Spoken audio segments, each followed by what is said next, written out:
So it really goes back to having that single pipe with a standard, on modern architecture, the whole nine, that would allow that to really happen in an efficient way. And then enabling companies to be able to plug into it, right? And build around that ecosystem.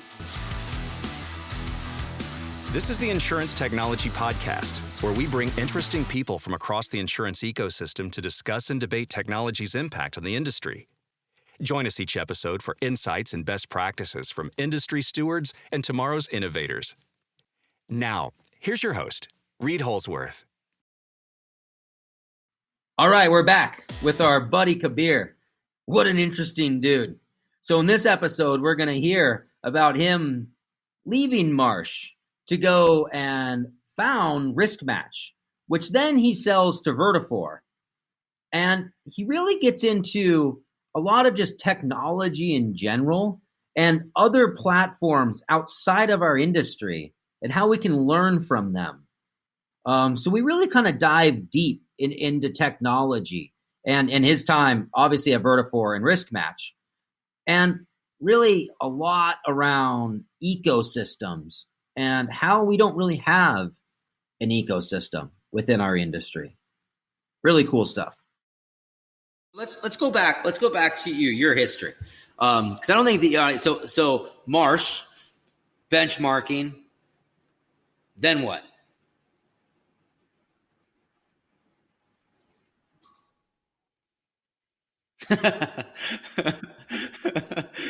You must have done a great job for them to take you back.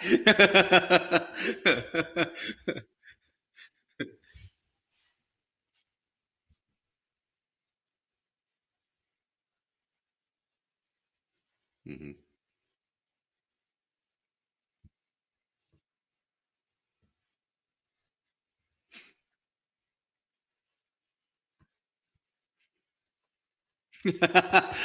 Same.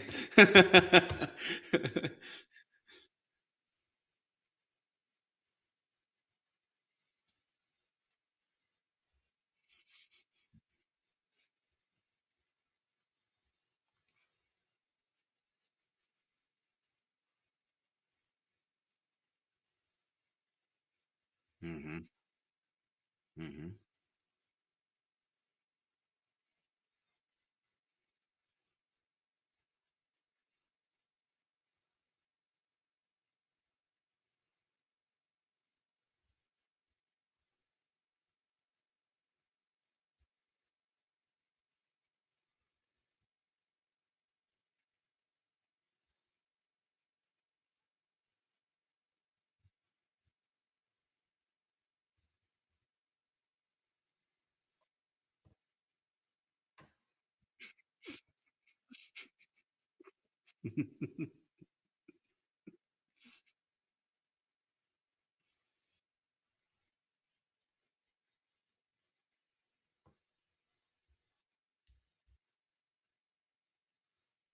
Naive or optimistic?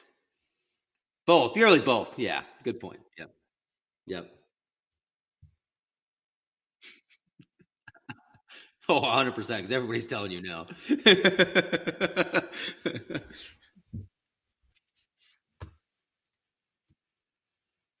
Mm-hmm.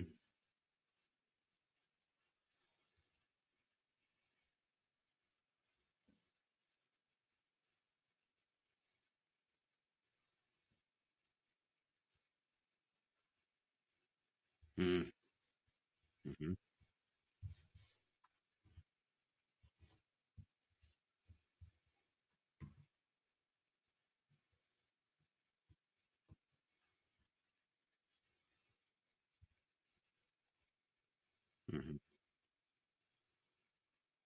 Mm-hmm. Mm-hmm.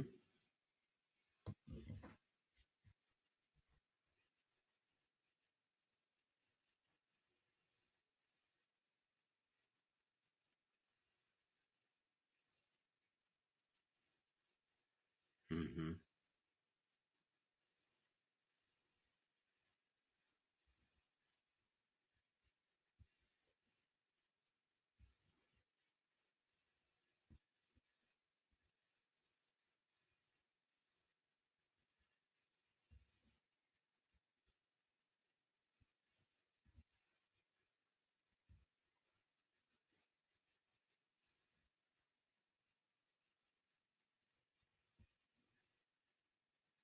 Hmm.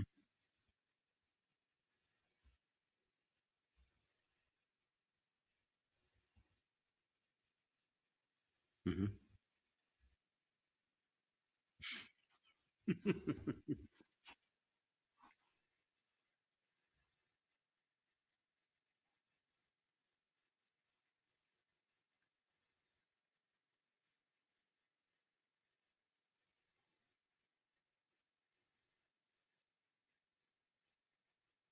Hmm.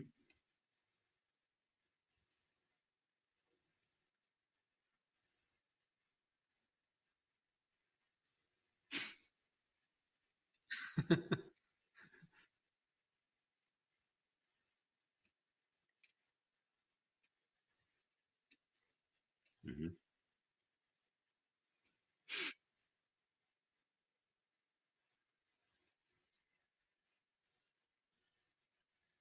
So for the audience, what was the name of that company?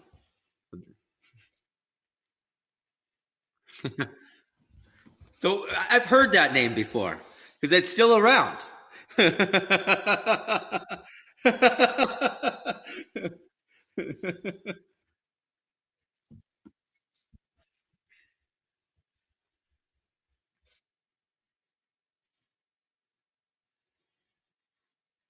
Hmm.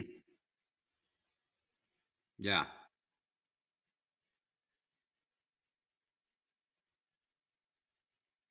Hmm. Yeah.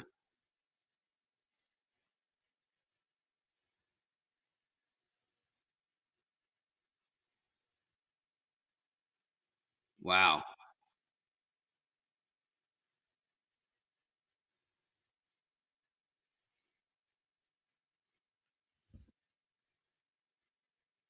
Hmm.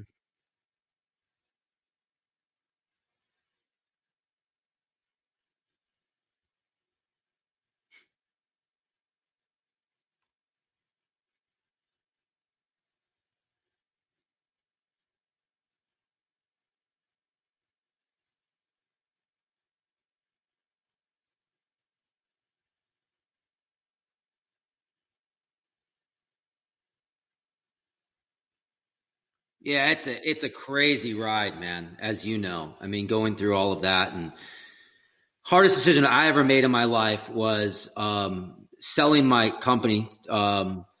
Obviously selling it, but even the first one, because it happened twice. A lot of people don't know this, but I had an offer very early on. I mean, I was like, two dudes in a MacBook Pro kind of stage, right? And I had somebody come in that offered a pretty big check, and it was real. It was very, very real, and a great cushy job, with great security for my family and everybody. And when you're in pure startup mode and just hustling, and you're working, over 100 hours a week, dark to dark every single day, just grinding, and there's no money in the bank, and somebody lays a check in front of you. It was that was the first hard decision I've ever made in my life. Second was when I actually sold the business because I actually declined it. And what's funny about that story is the reason why I didn't do it. It made all the sense in the world. It really did. The reason why I didn't do it was because the person at the PE firm that gave me the check, he's tried to hard sell me too much, and he said, listen, he's like, you'll never be able to do this again, and for that, and it's funny, like it was just, I was like, you know what? No, I'm gonna do it. And it was kind of a really crazy move, to your point, like earlier. Like we do these like psychotic things, right, like that. But then ultimately, like we had a very successful exit, and it was way more than what that original check was, because we were at a different level. We were at a different scale, the whole nine. But it was tough. But to go through all of that is just the education in it, and just the whole process is amazing. And so you sold the business to Vertifor, right? Exited out, did your thing at Vertifor for a little while.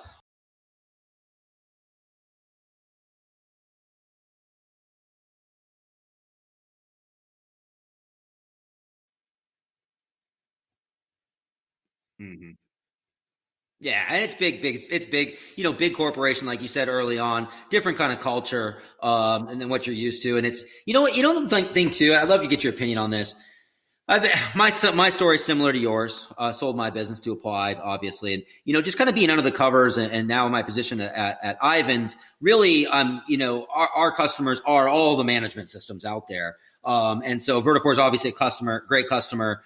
So I see a lot of it, and I think that the industry overall kind of feels like the management systems, and I'm just being real here. This is a place to be real about stuff. That the management systems have really held back the industry in some ways, and they're kind of closing it down and kind of like the big bad wolf kind of thing. I actually disagree with that. I think that a lot of it is it's older technology, man. Like I was, Dennis Shakazian, the founder of AMS, right? Like David Rowe, and like all these guys, like, and everything that came out of that. But they're just older technologies, and they're large companies. They can't make the changes and be as nimble as us kind of young startups, if you will. And so it's just different. But it's not like, this is just my opinion. I want to get your opinion on this. They're not like trying to be mean or do bad things. They want to have the best products out there. They do, 100%. And now, I mean, with modern technology and all of that, everybody's going through all of these, they're replatforming. Everybody is. All the majors, they're modernizing their entire stacks and whatnot. So you're going to see that nimbleness come back based on that new architecture. But we went through a period of time where like cloud isn't a thing. Like people are literally. I was talking on something the other day, and they're like, tell us what you think about cloud. I'm like, are you seriously asking me this right now? And I'm like, I'll tell you what I think. Why are we even talking about this? This kind of thing. But it's funny because not even 5 years ago, I'll go back 10 years ago, whatever. Like that wasn't a thing. And so if you think about that, the technology just wasn't advanced enough for these large companies to be nimble enough to make changes and to really do the things they want to do to be the best at what they do, But to be fair, they are the best at what they do. And I think it's changing. So what are your thoughts there?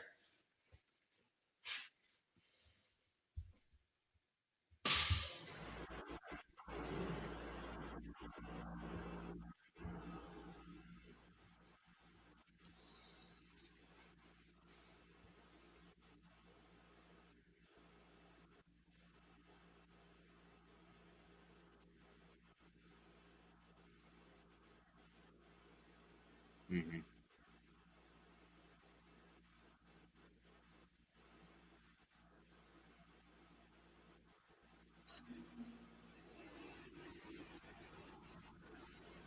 Mm-hmm.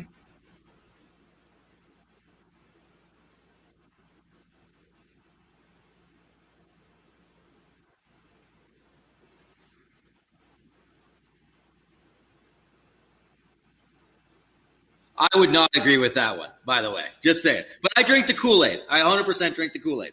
But go ahead. Go ahead.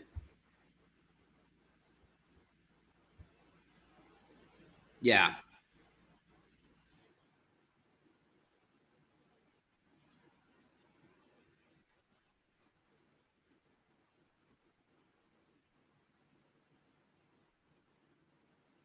Mm,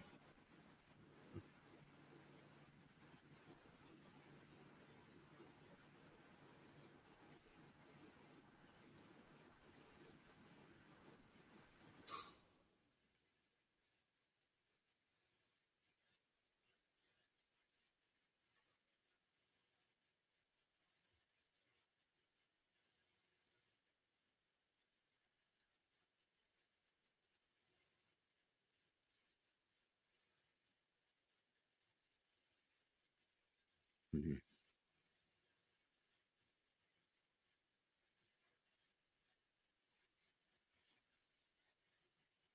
Yeah, fair.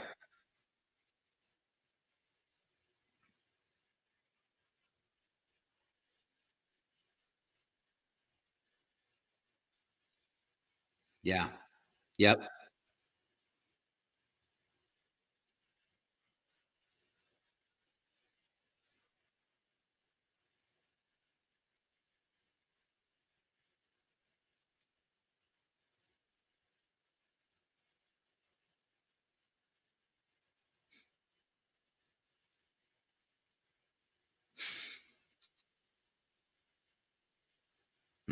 Mm-hmm.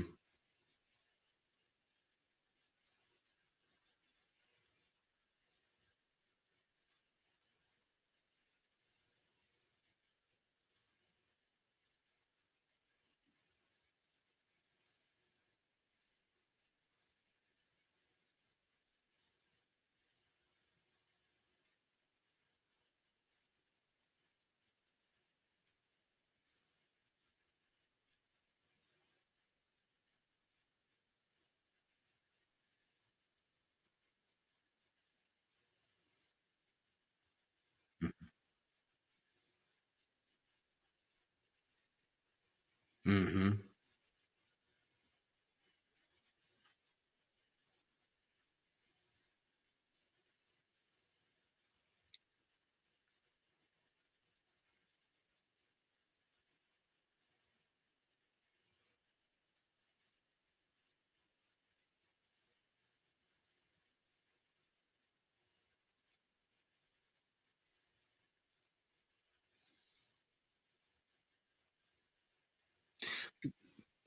But I will say though that a lot of that problem is because of the core systems on the carrier side.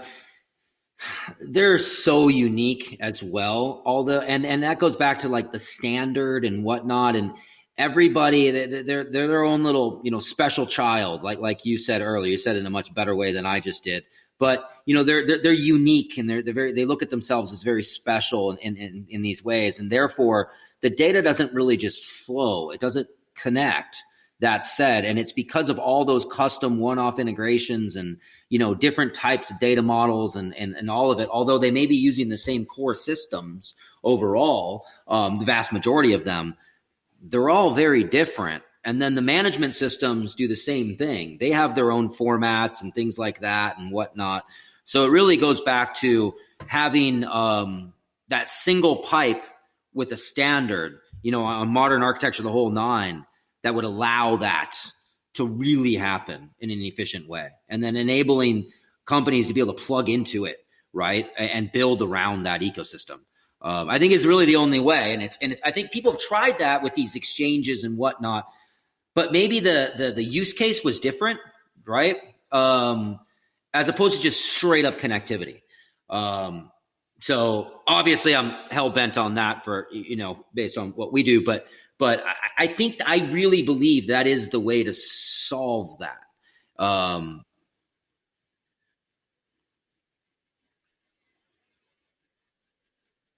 Mhm,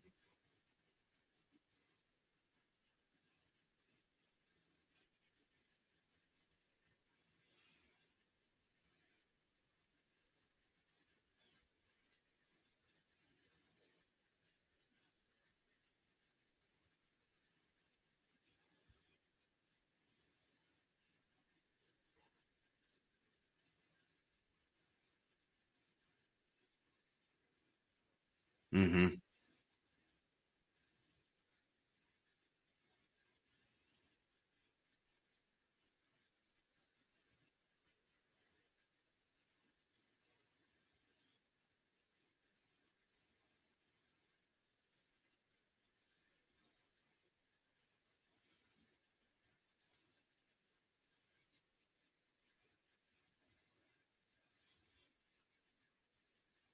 Yes, but then they have to have the open mind, though. What we were talking about earlier. This is part of the problem, right? And it's the data. It's getting up out of my chair, like what, like and it's this whole thing.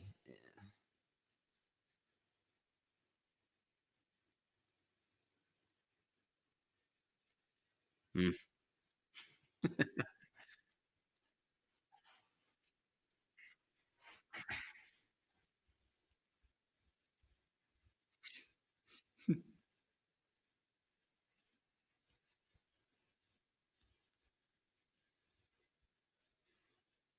mhm, mhm.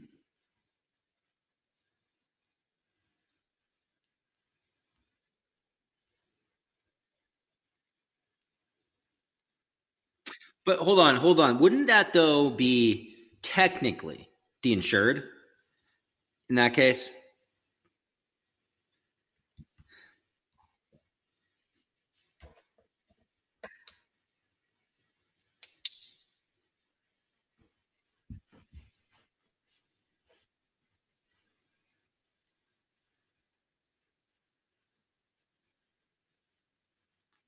Mm-hmm.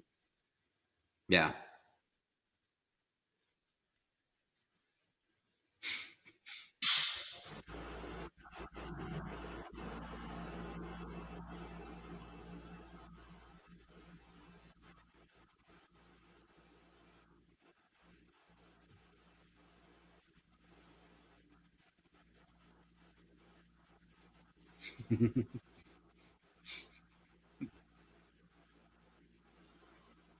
Mm-hmm.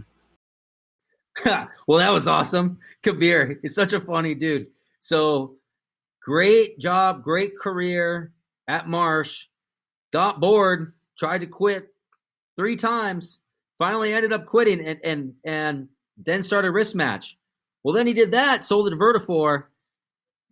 Didn't like the culture, whatever it was. Decided to quit there too. And word on the street is he had some golden handcuffs. He had a big earn out there. And he was just like, you know what? Whatever.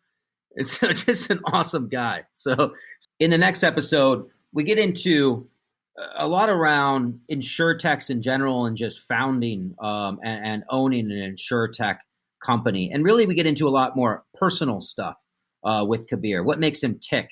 You know, we talk about some of the things he likes to do for fun, like collecting very fast red cars, as we talk about.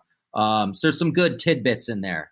And one of the quotes that he says is rebels, not influencers in the industry. So stay tuned.